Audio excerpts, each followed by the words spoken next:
Hi YouTubers, it's Mr. Ashley here.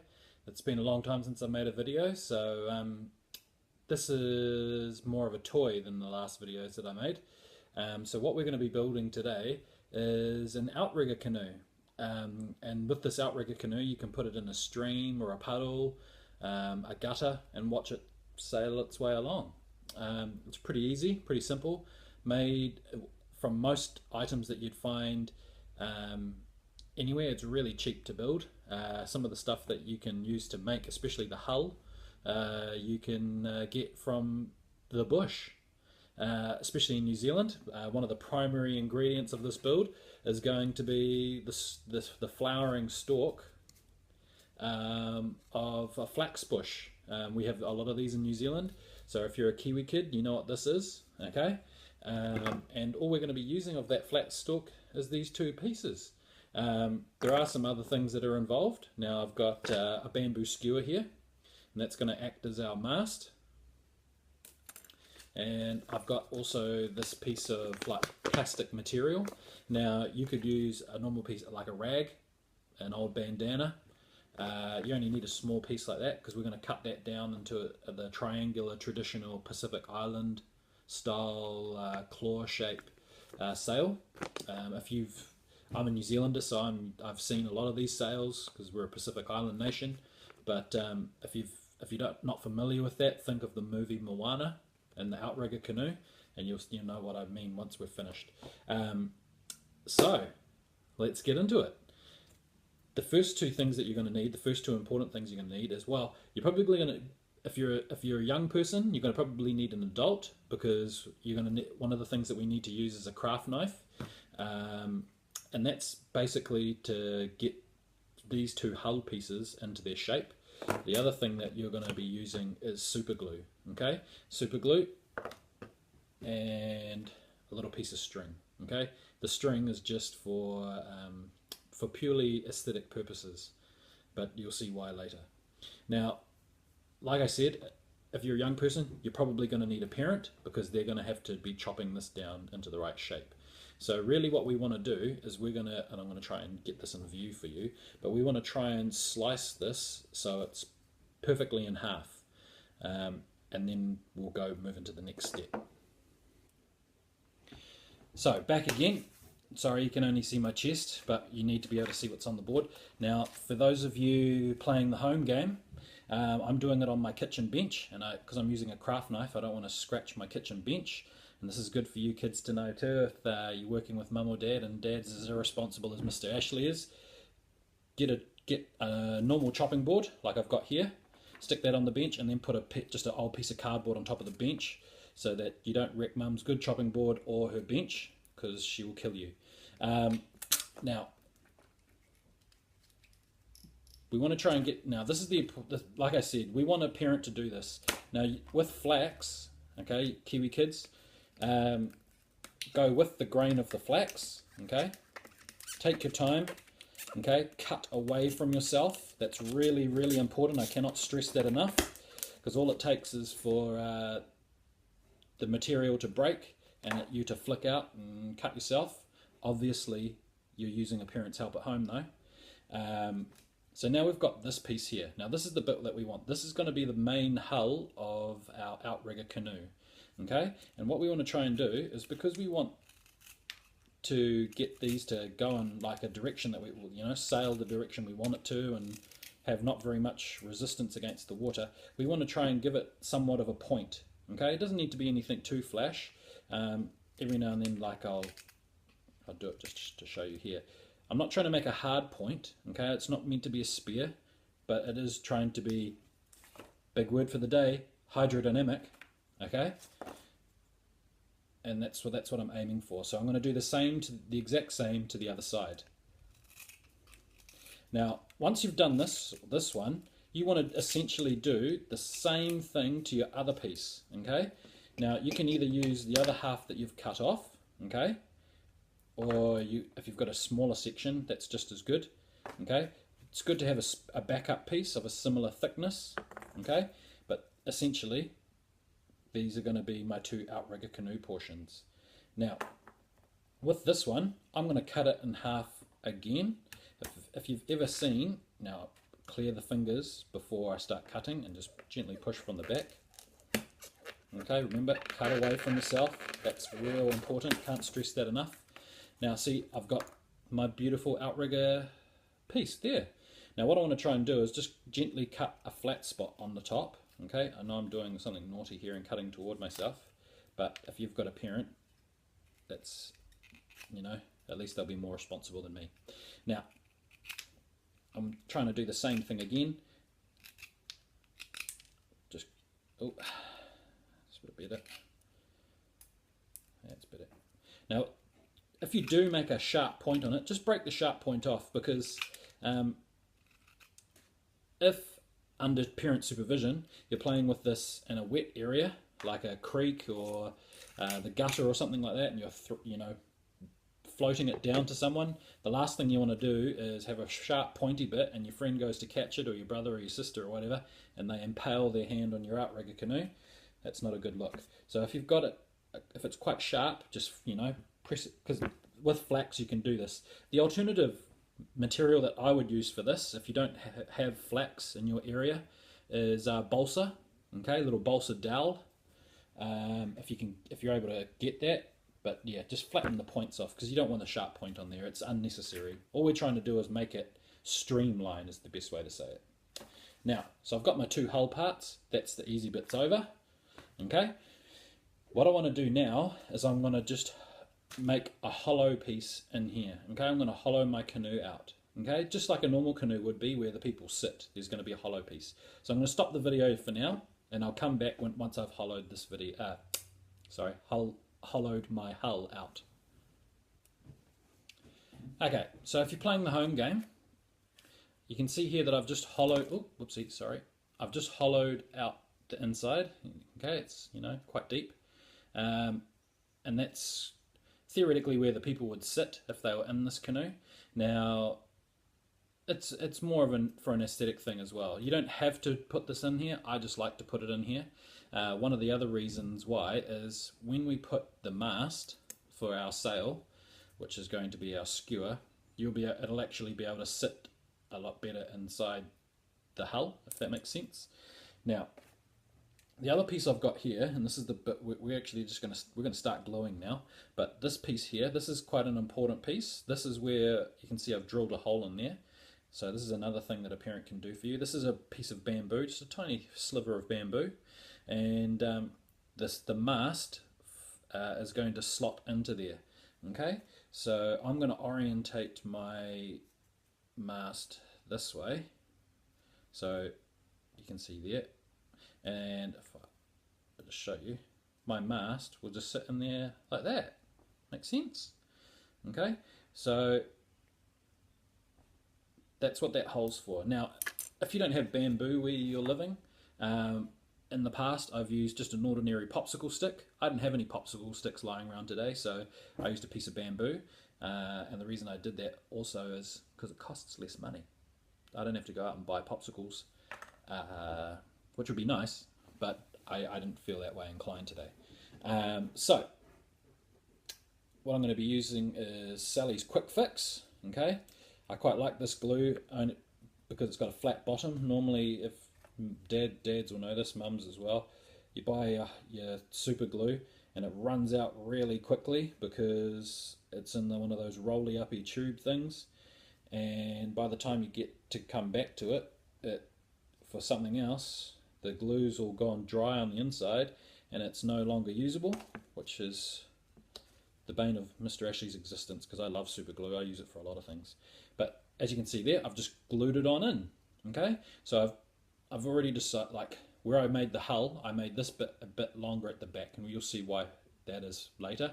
So I've glued my mast plate into the front of my boat just here.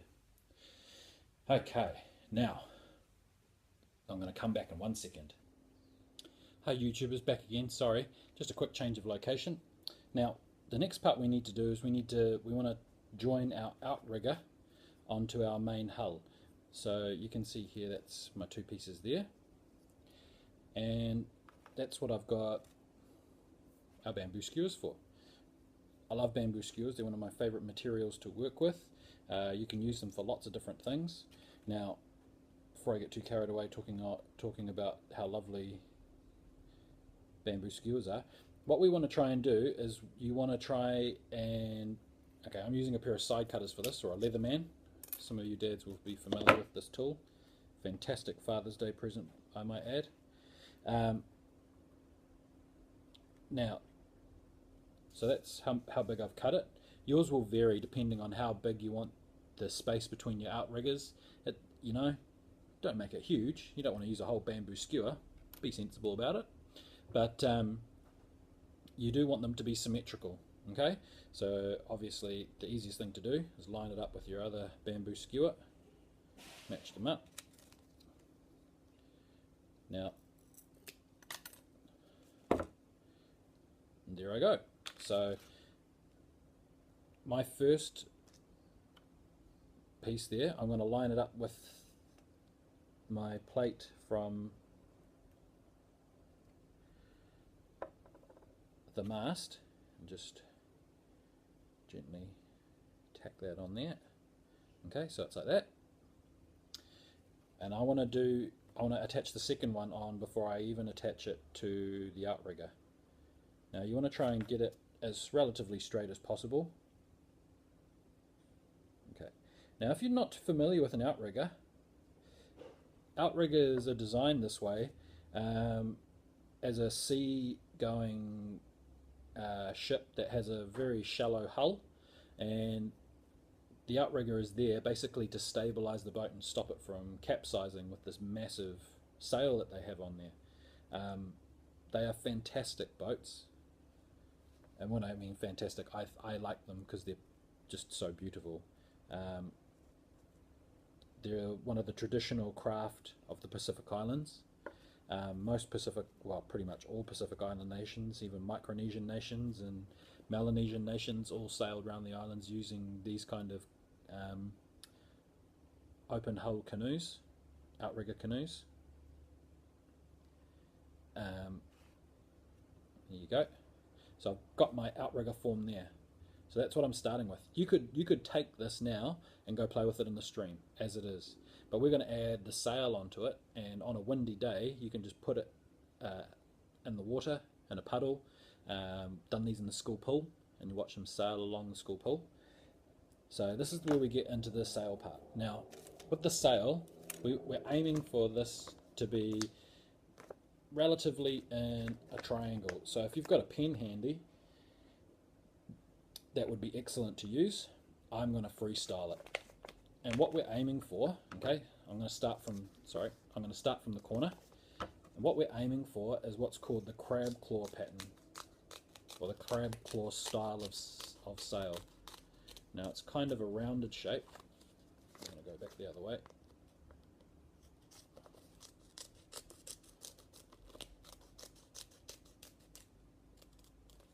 That. You see why it's a crab claw. Some Pacific Island nations still use this style of sail, okay, and that's basically what it looks like there. Once it gets glued onto my outrigger, you'll see what it looks like. So I've got, let's have a look here, how big are we?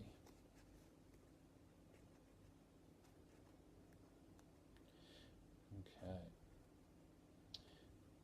So I've got quite a bit of excess on my skewer here, and I want to try and get my sail as close to the hull as possible. And I may even have to, oh, I need you for later, come back here. Those of you children playing the home game, that was an adult groan where your body doesn't want to do what it wants to do and you want it to do anymore. So I'm just super gluing the sail, okay? Nothing flash.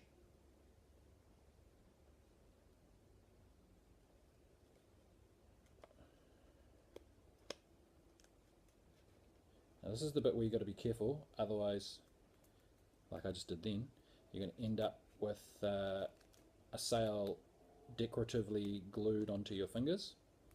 Now, for some reason, this doesn't want to stick this time. It has done in the past, but not today. It doesn't want to play ball. That could be because of the plastic on here, but that's okay.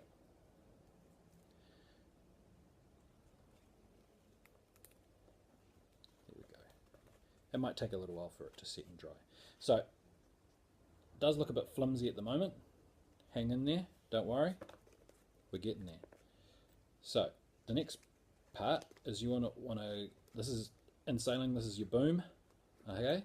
And that's going to go across there, and that's going to hold it nice and stable. Now, because I really want it to catch some wind, I've got a second skewer. These are quite thick skewers too. You can get thinner skewers. I quite like these ones. These aren't I don't think these are bamboo. These are something different, but they work really well. So rather than going along the bottom, I'm going to go straight across to the point. So from the mast to the point of the sail, like that. Okay? And I'm not going to glue the sail like I did last time. I'm going to glue the skewer. You want to be careful doing this. I'm used to getting super glue on my fingers. As long as you're quick about it, you generally won't stick yourself to anything, like I just did then, ironically. But yeah, I wouldn't recommend it if you're not used to using super glue. Oh, there we go. Okay, so that's my mast. Ta-da! Okay, so these are my two elements so far. Okay, that's my outrigger canoe. Now, what I want to try and do now is we want the sail to be able to move, but we also don't want it just spinning around willy-nilly. So we're going to get the point of my other bamboo skewer, saves me having to sharpen up something. Might actually have to trim this down a little bit. And you roughly want it to be about the distance from the tip of your index finger to your first knuckle. Okay, that's roughly about right. A little bit longer than that. Probably need to cut it down a bit more now that I say so. And what the objective of that is, okay, and I'm just going to cut a slight groove into it because that'll help me later. I don't know if you can see this. Where's the camera? I've just cut a little groove in there using my side cutters on my Leatherman. Now that's going to go into the back here. Okay, there's no rudder on this. Normally on an outrigger canoe you'd have a rudder. Okay, and you can see just stabbing into the back of my boat. Now my piece of string that I've got here, my handy little piece of string, just going to gently peel that back, give it a couple of loops around there like so, and then I'm going to dab some glue on there to hold it in place. Not even going to bother tying it. Got all this awesome glue, so I'm going to use it. And then what I'm going to do is I'm going to do the same thing to my post, and I want to try and get it in that notch, but I want to have a little bit of give in my sail so that my sail's able to catch the wind, if that makes sense. So just manipulating around the sail to get it into a nice position where it's going to catch some wind. It doesn't, you know, it's not the America's Cup or anything, but we do want it to sail and work and be an effective boat, an effective ship. Okay, now it's on there pretty loose, but that's what my super glue's for. So I'm going to give it a couple of dabs of super glue here before I tighten it up again. So hold that on there tightly. Oh, just cut off the loose ends.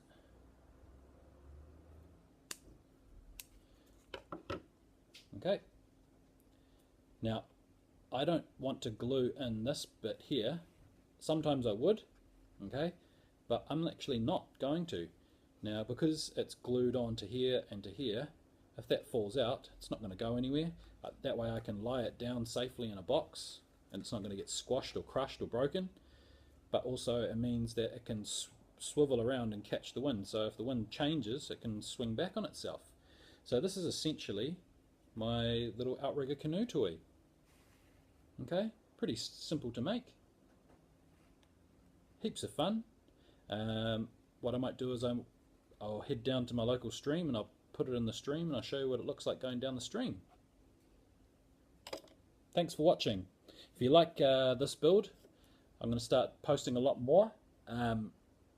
So we're going to alternate weeks between a model build or a make build and a place to educate yourself. So I'll be traveling around places and showing you interesting places, particularly in New Zealand and the Auckland area, cool places to go and learn something. Okay, so if you like this video, hit subscribe.